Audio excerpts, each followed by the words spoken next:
Good news, pioneers! Today, I bring you something truly remarkable. For years, the world laughed at the Pi Network community. They mocked every dream we dared to believe in. They said the idea of a global digital currency mined on phones was nothing more than a fantasy. They dismissed the GCV prediction of 314,159 as a joke, a meme, a number that would never see the light of day. They said we were wasting our time tapping a button, building an economy that would never matter. But today, everything feels different. Something is shifting, quietly, slowly, powerfully. Behind the scenes, the same institutions that mock Pi are now studying it. Wall Street analysts are dissecting the Pi model like it's a code they suddenly need to understand. Banks are running simulations on mobile mining frameworks.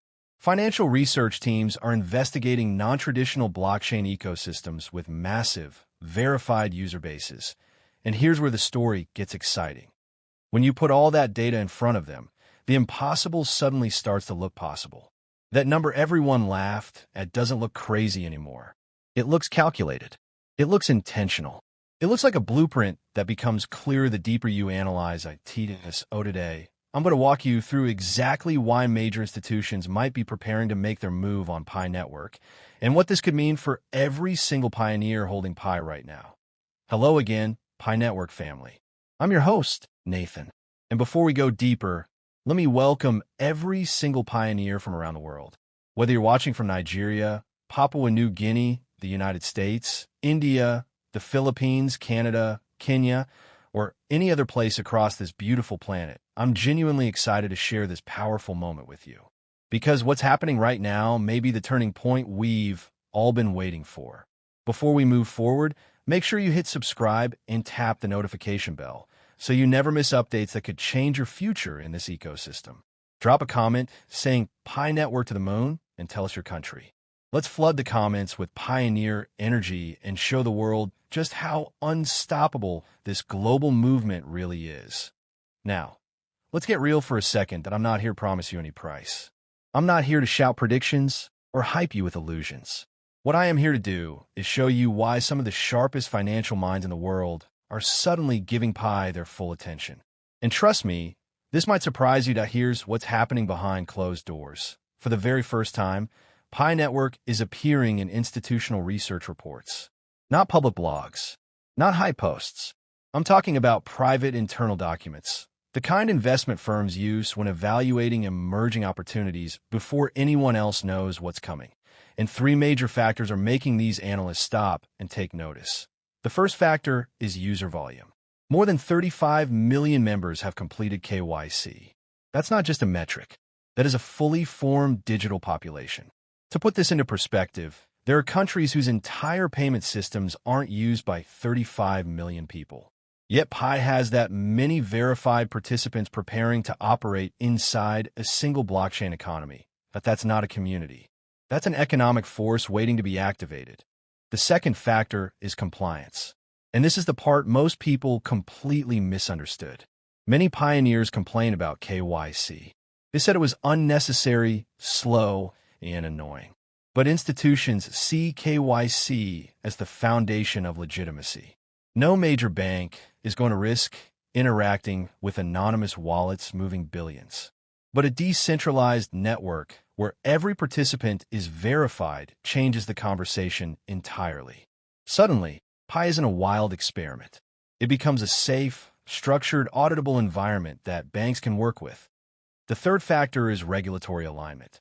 Pi has been quietly preparing for the MiCA framework, the same regulation that most crypto projects are only now scrambling to understand. But Pi started aligning with it years ago. And when a project is compliant before the regulations are even fully deployed, institutions take that as a sign of long-term vision and credibility. But here's the twist, one most pioneers haven't fully grasped. Institutions don't view Pi the way they view Bitcoin or Ethereum. When Goldman Sachs studies Bitcoin, they treat it like digital gold, a store of value, a hedge, a safety net.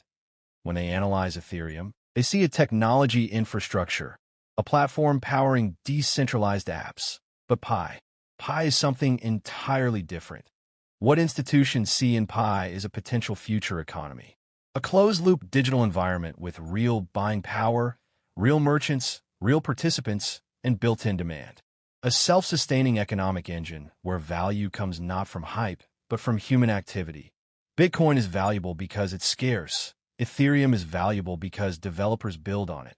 But Pi has the potential to be valuable because millions of people will actively use it to participate in a real, functioning global marketplace.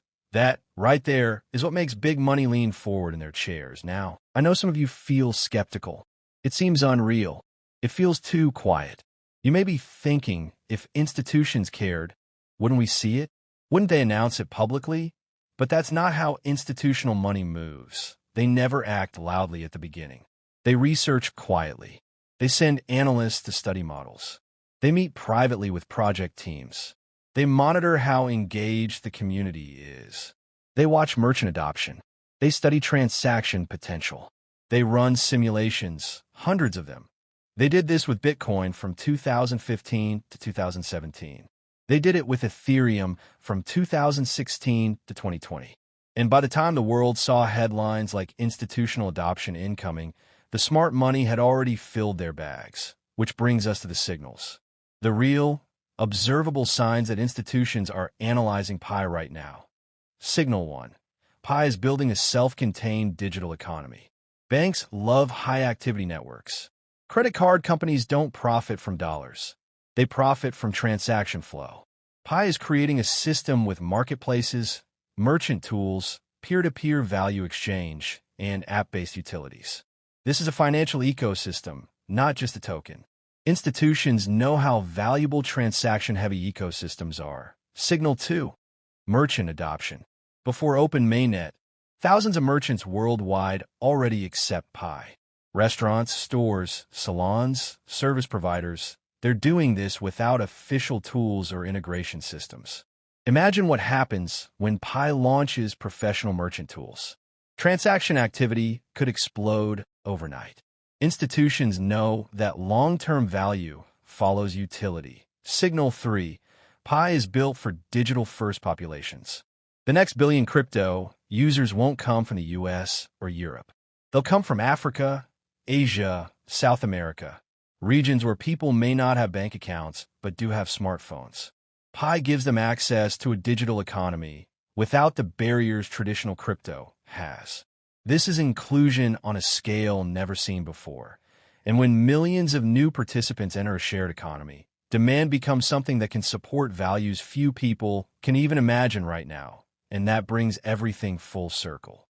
This is why Pi suddenly feels like a sleeping giant beginning to stir. This is why institutions are quietly, carefully, methodically analyzing Pi. And this is why the dreams pioneers have held for years no longer feel impossible. They feel closer.